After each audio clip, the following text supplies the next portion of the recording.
I'd like to thank the City of Rancho Mirage and the Rancho Mirage Library for their continued support. Welcome to the World Report, Global Outlook.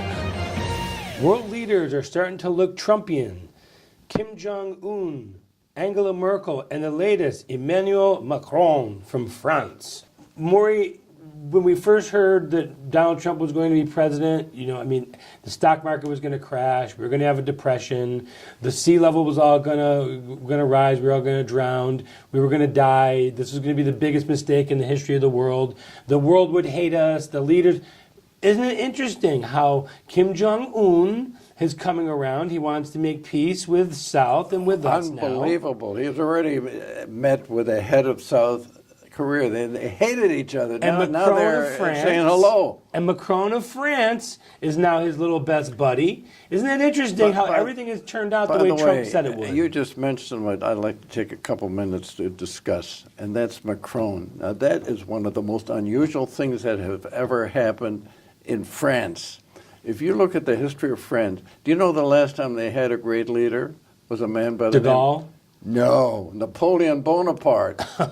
He was the last. It wasn't even a Frenchman. He was a Corsican, but he made France a great nation. Everybody was afraid of him, and then he made the big mistake that Hitler made again many years later. He went into Russia. You can't.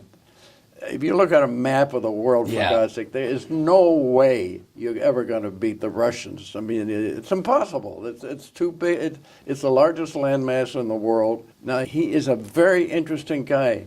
It's the first time they've had somebody in France that was elected by a majority. He doesn't have to be in a position of cooperating with any other political party. And he ran with a lot of the same elements that Trump did. Same idea. Even it went further than Trump. He's got his own political party. I don't even recall at this time what they call them, the Macronians, I guess. But he is a total leader in France today. He doesn't have to have any kind of, like Angela Merkel. She's got to play with the socialists, and she's got to play with the Christian socialists, and in order, she doesn't have enough power to be a real Führer in Germany. And Trump's got to deal with the Democrats and the rhinos. Exactly. The never-Trumpers. Macron. Somehow the French people must have woken up, and they said, "This guy will take us." It's shocking. It really is. And he's a young guy. He's a young guy. Now, he's a very interesting background. He's of Jewish background. His family was very big with the financial group, the Rothschild banking group, controlled by Careful, European the Bilderbergers Jews. will be all over you. Well, and anyway, he's now, he's a confirmed Catholic because, and I'm not saying he did it for political reasons necessarily, but in order to be a leader of France, you have to be a Roman Catholic. I mean, that's just it's like a national religion. I want to switch gears a little bit. Bibi Netanyahu just came out with a blistering report about the Iranians. They're cheating.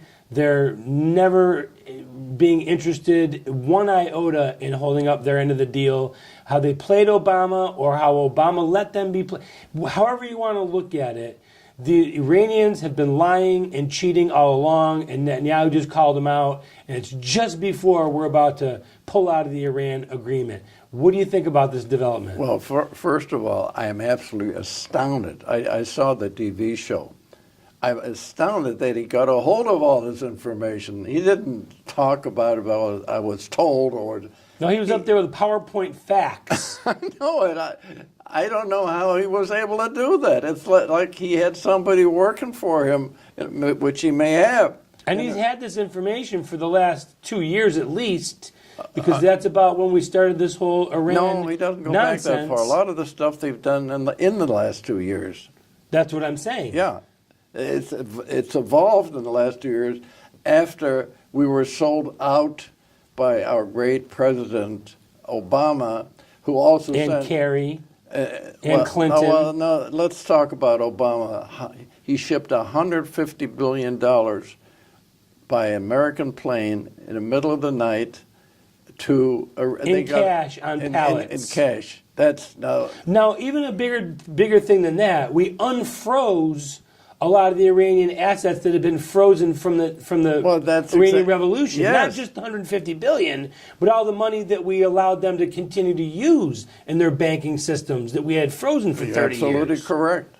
So what do they do with that money? They're going forth with their nuclear program. Well, they're not only going forward with the nuclear program. Funding Hezbollah. They are scaring to death every independent nation, if you want to call it that, if you want to call Islamic nations independent. Let me ask you a point-blank question. Do you think Netanyahu did this to try and draw America into a war with Iran? Well, no, I don't think he just wants to tell the truth. He wants to after he was insulted by Obama. Do you remember when he came in, Obama was saying, I'm going up to dinner. You want to have something to eat, you can stay in the White House, but you're not coming. And they let him out the back door by the dumpsters? Yeah, exactly. He humiliated him. I think he hates Obama. You're not going to say it publicly. And vice versa. Wouldn't you and I, if we were treated this way? I didn't even have to be treated that way. Everything is that being found out about Obama is that I will say it, and I'll say it publicly. I don't think he wanted to do anything good for the United States of America. Every major move he's made has been against the United States of America. You don't hear much about him these days. You know, he didn't. It's kind of interesting. I thought he'd be out there making speeches and so on. Oh, he's in the shadows, funding all these groups that are out there causing problems.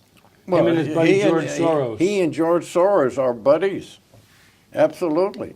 You know, where do you think the Black Lives Matter came from, and all these other groups that pop up spontaneously? Well, you know, it's interesting what's happening in Eastern Europe today.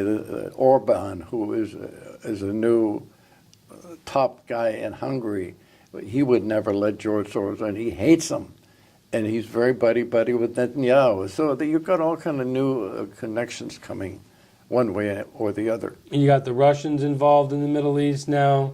You've got the Syrian thing that's falling apart. But by the way, again, as usual, you bring up a very interesting point about the Russians in the Middle East.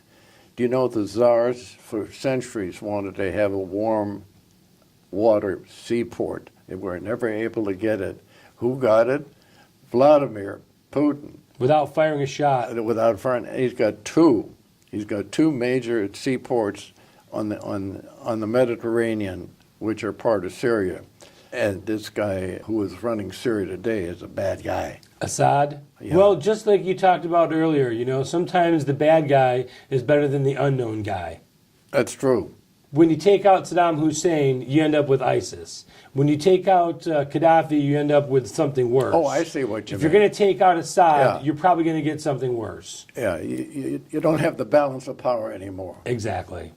I'd like to thank the City of Rancho Mirage and the Rancho Mirage Library for their continued support.